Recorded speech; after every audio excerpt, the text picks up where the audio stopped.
You are listening to the Tricorder Transmissions.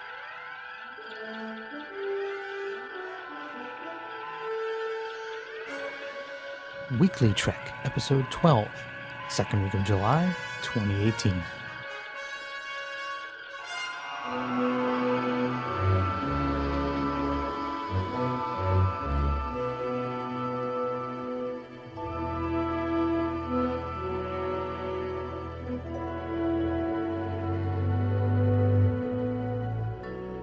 Namaste Homo sapiens, welcome to Weekly Trek News, which is like CNN, the Wolf Blitzer Report, the Wolf Blitzer Situation Room, but instead of actually talking about real world affairs, we take every nerdy update that comes out of the Star Trek franchise just as seriously. So this is right up my alley. I am Shashank Kavaru, co-host of WeeklyTreks, which is a show which tries to do exactly that. We mingle Star Trek with politics, and we try to bring some reality and real-world events into Star Trek. And this show is not unlike that for me, from my perspective, is I take everything, something as simple as an action figure, so seriously that I make it news and have to talk about it on Weekly Trek News. Joining me today to keep up with my madness is Marty from Reading Trek. Hey, Marty. Hi, how are you today? I am very, very excited, and so that is every day for me. Just very excited to talk about all the news, man. How are you? I'm doing really good. Excited to be here on Weekly Trek once again to talk about all the Trek news in the Star Trek universe and beyond. I like the and beyond touch there. Yeah.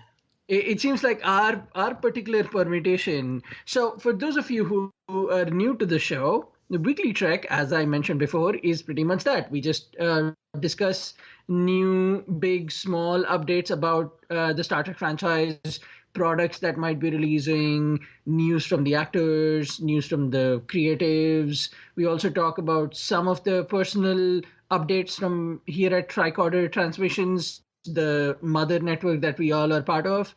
And the way the show works is we have multiple shows, wonderful shows that you can listen to on the tricordertransmissions.com, and we have a bunch of hosts, and two of us every now and then at random will just come together and do the weekly Trek news every week. And it seems like this particular combination of Marty and Shashank is riding the dragon again. I think we did it not too long ago, right? It comes up more often than not, doesn't it? Yeah. Well, I quite enjoy talking to you. So thank you for joining me today. No problem. Well, it seems appropriate that the first news item we have to talk about today is an audiobook given our co-host on the segment today. Marty, what do you have to tell us about that? Yeah, so Big Finish, which is an audiobook company, they're famous for doing a long-running Doctor Who audio series. They are releasing audiobook versions of the German Star Trek Prometheus series, which we covered way back on, oh gosh, I don't even remember, episode 4 or something like that. So the first two books, which are already out, Star Trek Prometheus Fire with Fire and Star Trek Prometheus The Root of All Rage, which will be covered soon on Reading Trek, are available now as audiobooks from Big Finish Productions. The third book hasn't been released in the United States yet, so that book will be released as an audiobook with the book's release later this year. Shashank, what are your thoughts on? Do you know anything about Big Finish? Do you know anything about Prometheus? Are you excited? Tell me your thoughts. I'm familiar with the Prometheus series. I have seen snippets of it here and there. I've also listened to the Reading Trek episode. I believe I listened to part of it, and I realized, wait, I need to read this book first. So I went back to it, but I never actually got around to reading the book. So let me throw this back at you and tell you a little bit about my perspective of audiobooks. I'm not someone that is really into audiobooks because I actually enjoy listening to music while reading. I'm one of those people, so it helps me concentrate more when I'm actually reading proper text. So I actually enjoy that part, that particular combination. Are you a big fan of audiobooks? Does this excite you? Yes, I listen to audiobooks whenever they're available, especially for Star Trek novels. I actually really like having the audiobook and the digital version because you can do like Whisper Sync with Amazon. So you can like pick up the text and then put it down and pick up the audiobook. But I don't know if we'll be able to do that with Big Finish, but I will still probably pick these up when it comes time to read the next Prometheus novel. So, for our listeners, is there any way you could give us a really short summary of what Prometheus is about? Sure, well, the first Prometheus novel takes place in the Lambada cluster, and it revolves around a race of people, like an alien race, that's suspected of starting a war with the Federation. So basically, Prometheus is dispatched along with a Klingon ship to find out who and what is basically destroying Federation outposts and attacking various allies of the Federation in and around the Lambada cluster. That sounds like a really good hook for a book. And I'll tell you this, I'm actually looking at the TrekCore article that we are talking about this from, and the cover of this book looks really beautiful. And it Yeah, the looks like it's covers are being really awesome. It looks like it's being narrated by Alec Newman, and the audiobooks also come with those covers. You know what? I might buy this just to see if I could get a high resolution of those covers because, man, that's a beautiful ship. It almost looks like a shark the way it's flying and soaring through at Romulans and Klingon ships and battling through space. So, yeah, now you've got me excited for this, Marty. Good job. Now, this is another book that I'll buy and never read or listen to. You're welcome. Well, speaking of things that I nerd out about, here's perhaps another really appropriate update that I'm excited to share with everyone. There is a new Star Trek card game coming out this August. Have you heard of this, Marty? The Star Trek Flux series? I haven't heard of it before I looked at the article for the show, but it looks really awesome. I've never heard of Flux, so I don't know what the actual game is about, but looking at the pictures on TrekCore by artist Kevin Hill, I mean, it looks like a beautiful card game. It looks like it would be a lot of fun to play. Yeah. For everybody who hasn't played this, I think it's a highly underrated game.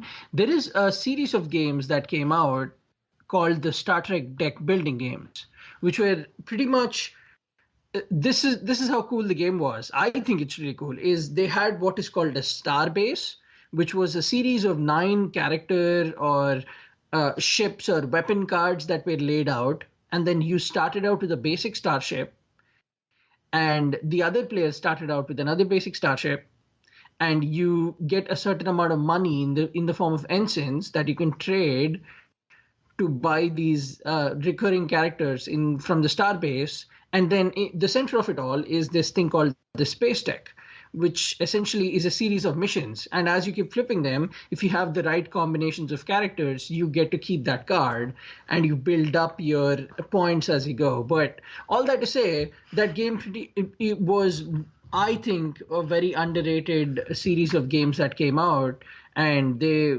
came out and they disappeared pretty quickly. I think people should go back and give it a shot. Star Trek Flux looks very much in that spirit. It looks like it's something that we have to go try to do in space. So there are keeper cards, and then there are actions that you get to do that mess the game up a little bit. And then there are cards in there called the creeper cards that prevent you from winning something. So it looks like, yeah, it definitely looks like a very fun game. Yeah, I can't wait to play it. They have two versions, an original series and a next generation series. And there's Mm-hmm. also an expansion pack available that Yeah. will allow you to combine the two games into one big game, which sounds super awesome. Looks like each Flux set also comes with 100 cards. So I also am one of those people who enjoys content. So when they really had me at 100 cards, and it's Yeah, at that's this a lot of point. cards. At this point, it's available for $20. So what is that? That's like 5 cards per dollar. Even if you think about it in, hey, how much am I spending and am I getting my money's worth? That's a good amount of money. And looks like they're coming in both original series and next generation versions. So I'm going to probably buy both of them, get them all together, and raise hell at STLV. Yeah, agreed. Well, moving on from a, a series or something from the franchise that is pretty excitedly coming out and releasing pretty soon to something that we've been waiting for a while. You have some news for us on the Deep Space Nine documentary, right, Marty? Yeah, it looks like the Deep Space Nine documentary, What We Left Behind, is now entering post-production. So that's the final stage of the production process. Um, the official release date still hasn't been announced, but this is very exciting news because it means we are closer than ever to being able to see this documentary. I'm actually hoping that when the schedule releases for STOV, they will have a screening of this available for us. I will be honest with you. I started giving up hope when they announced that Adam Nimoy would no longer be directing it. I Uh, don't know if you remember that a little while ago. Adam Nimoy said, "Hey, I'm stepping away. There are better people doing this. I really don't want to." He basically just quietly got away from it, which raised a red flag for me. And I thought, hey, maybe this thing will never actually get done. But this news is highly encouraging. And I do think if they don't release it this year, they've missed the boat by a pretty big margin because it's the 25th anniversary. And it's kind of what STLV will be about partly also is the 25th anniversary of DS9. So I am glad this news is out now. I am excited to see the documentary. And even if they don't give us like a full documentary, if we can at least get, say, a 5 minute clip or a couple of trailers at yeah. STLV, that would be like our all H. And that would be like our SDCC where we get to see a preview of something that we've Or been waiting for a while. or at least a preview of some of the HD DS9 footage that they've been working on. Oh yeah! Wow, man. Yeah, just give me that. Give me 5 minutes of Yeah, that. I'd be okay with that too. Yeah, I don't even need to listen to people speaking. I don't even need sound. I don't even need sound. I'm good. Just give me images. I will take images. Oh my God, that was a great idea. All right. Well, speaking of things that we want, we have a tiny tidbit of news about the rumor that Jean-Luc Picard may be returning to a new Star Trek show. Shashank, why don't you tell us about that little bit of news? So, for those of you actually following Weekly Trek News, we discussed this in a bit of detail in our previous episode, Jeff and I, about Patrick Stewart, maybe, probably, hopefully, is coming back to Star Trek, and we discussed what that show possibly could be. So, if you're interested, please go back and listen to our previous week's Weekly Trek News.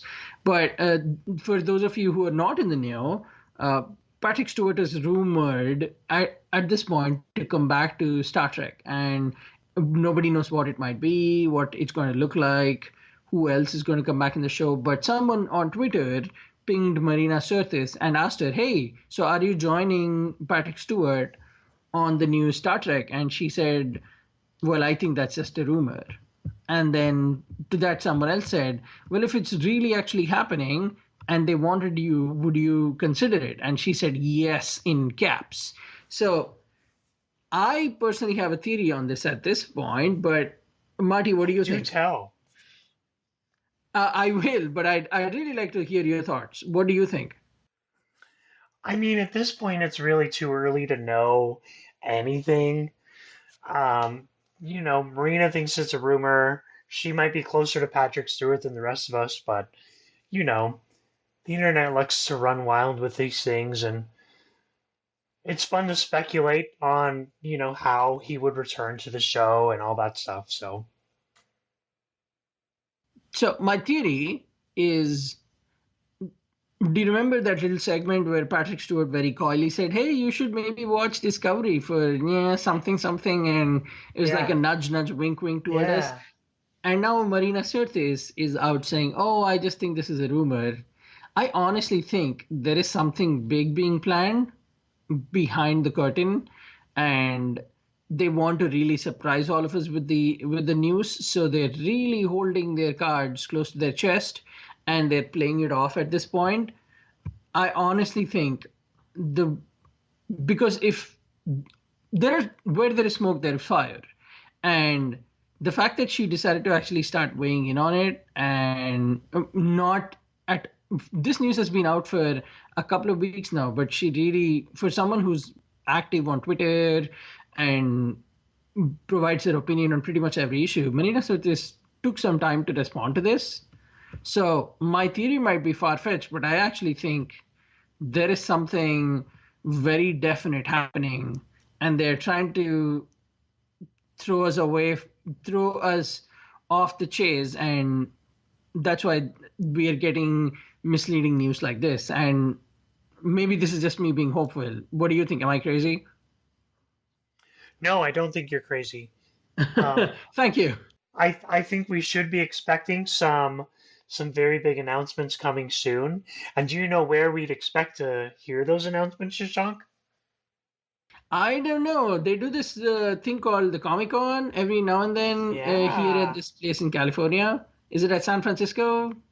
No, it's in San Diego. I know. That's I'm what so the excited. that's what the SD stands for, an SDCC. Ah, I hear you. I thought it was Star Trek Discovery Comic Convention, but maybe that's just Ah, me.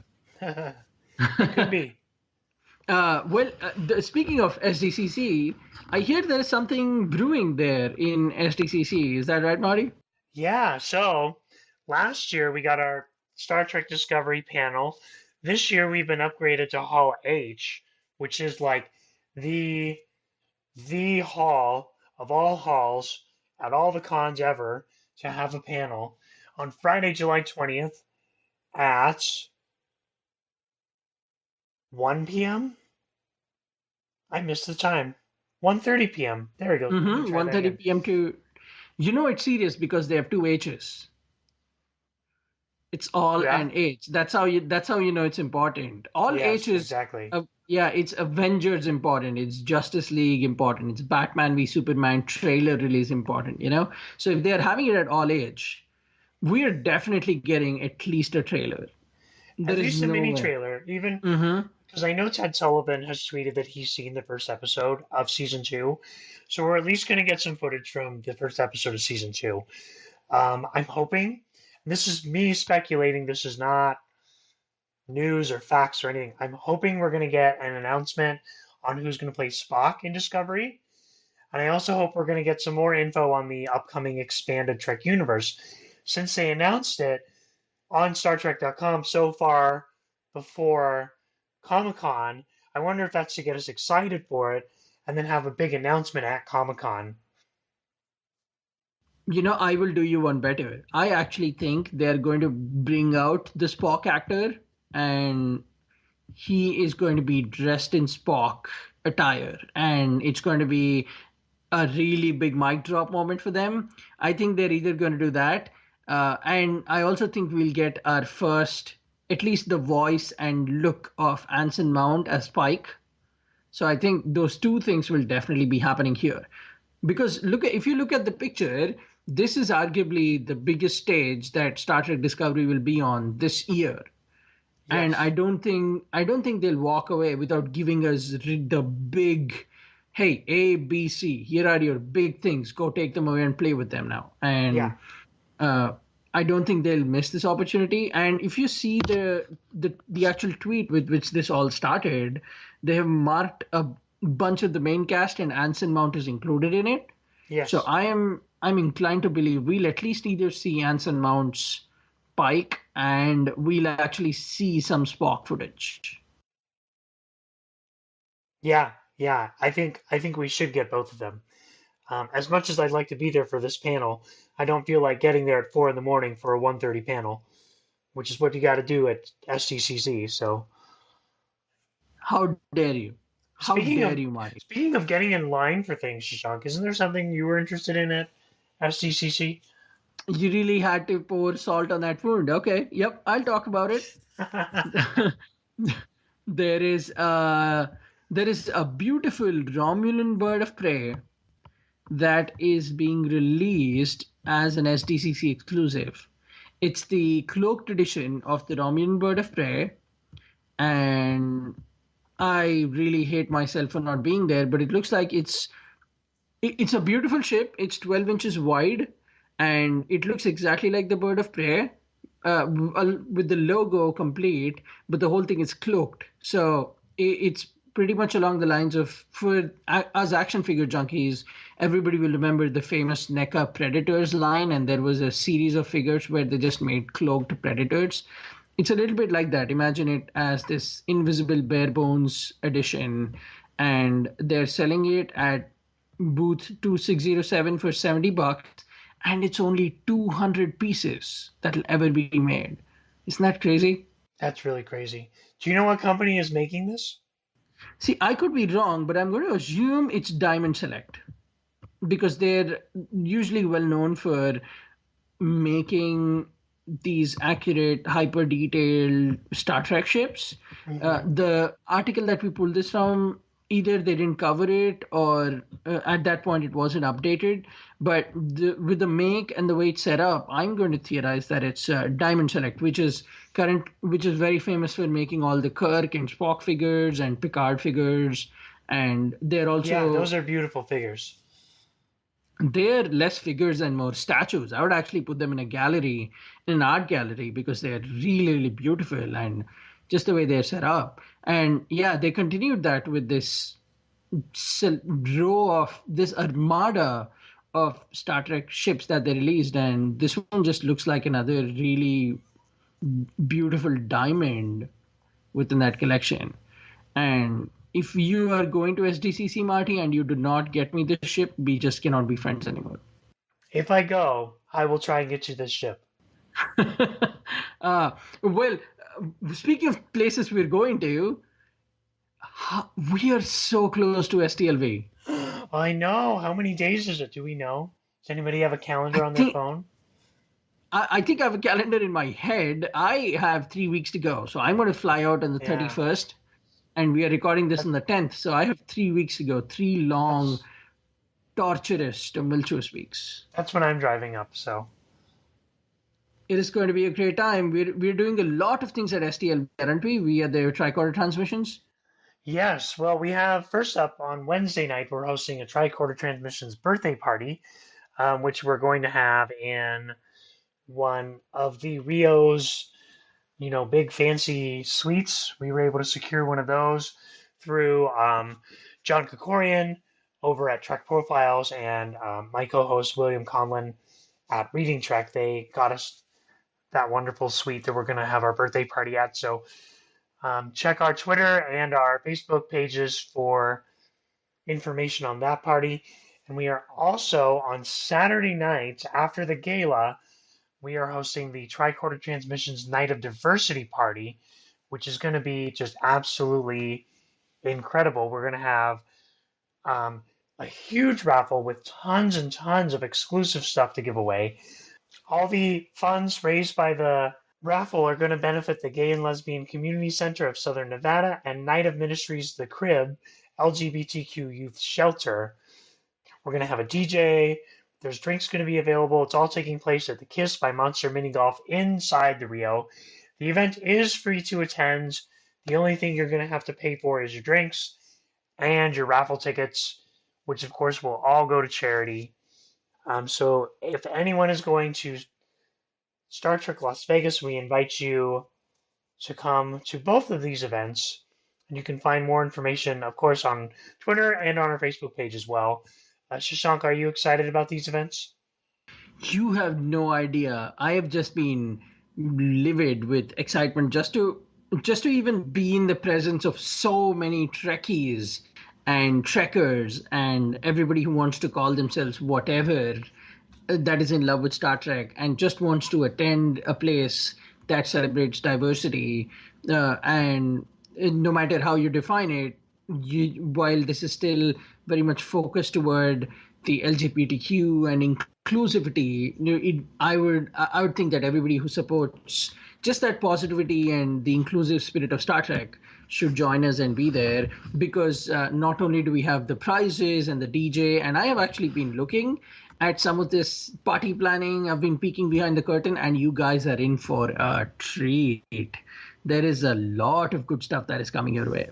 I think just Yeah. attending this party, you're entitled to some really, really good stuff that you're more probably than not going to walk away with, as long as you're there and you're alert, and you can make it out to where you can find something that you like, and you can just, who knows, that Raphael might have your name written all over it. But Yeah. two things about the birthday party, though.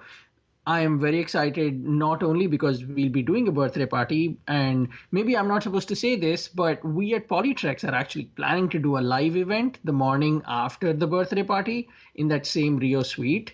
So if you get there early enough, we might actually start giving you some exclusive updates about what that event will be and how you can participate. We will definitely be recording a live podcast, and we've also been talking about actually just doing podcasts while the party and the night of diversity are happening. So you have a chance to get your voice up there, get your voice heard during these events, and speak out to the world and talk to the people that were not able to make it to the party. But if you're at STLV, make it to this party. Believe me, both of them will be worth it. Yeah. Completely agree. And for the night of diversity party, I think you didn't hear this from me, but I think like the first 40 people to arrive are going to get an exclusive button to add to your tricorder transmissions collection. Well, if they did hear it, we need that Men in Black flash device that'll make them disappear from the memory, so they can come get that button and then get out, and we can pretend like nobody ever heard it. But not that Marty's saying it, and not that there is any way I would have looked at that button. But if I did, I would say that it is one of the most beautiful buttons It's that a I've pretty seen. it's a pretty Yeah. cool button, isn't it? Yeah. hmm I definitely think the early bird getting the worm applies, and you should just take it from us. Getting there early helps. Yes, definitely. Arrive early, come get your button, be the first to donate to the raffle prizes, all that good stuff. But I think that concludes all the news we have to talk about this week. 3 more weeks, man. 3 more weeks, and we'll all be at STLV talking about all this in person. But until then, Weekly Trek News has you covered. We'll keep bringing you the latest updates from the world of Star Trek. And until we meet you next week, make sure you listen to all the new podcasts that keep coming in from Tricorder Transmissions. You have Polytrex, Reading Trek, Trek Profiles, Shore Leave. Oh my God, so many podcasts, so many episodes to listen to. Just stay on that website, keep listening to our podcast, and we'll get you all the latest and greatest from Star Trek. Yep, and for all the latest updates on Weekly Trek, you can follow us on Twitter at WeeklyTrek. You can also follow the Tricorder Transmissions Network on Twitter at Tricorder Show. You can give our page on Facebook a like. We are the Tricorder Transmissions on Facebook. And if you enjoy this show or any of our other shows, consider becoming a patron of the network. For as little as $1 a month, our patrons get exclusive early access to almost all of our podcasts, and they even get the opportunity to join exclusive patron exclusive chats. I said exclusive twice in a row, didn't I? Patron only chats. Those are all great things to follow, and as someone who does follow them, I can tell you I get most of my Trek information, Trek humor, Trek intelligence from all these accounts. So make sure you follow them. You're signed up to that Patreon, because every now Yeah. and then we do cool things like giving away buttons to every patron. Yeah. And Oh, and I forgot to give out the address. Patreon.com/the Tricorder Transmissions. That's the address if you want to go follow us on Patreon and become a supporter. You can also find the link on our homepage at thetricordertransmissions.com. Big orange link in the top right-hand corner. where can people find you, Marty, if they're interested in talking to you? You can find me online personally at Time Travel Marty on Twitter. You can find my show Reading Trek on Twitter at Reading Trek. We just launched the last part of our 4-part Invasion series, covering the Voyager novel The Final Fury. And then next week, I think that Shashank is going to be joining us for a special comics episode. I am so excited for that episode to drop because we've discussed some wonderful things, and I personally think it might be one of your best episodes. I'm inclined to agree with you.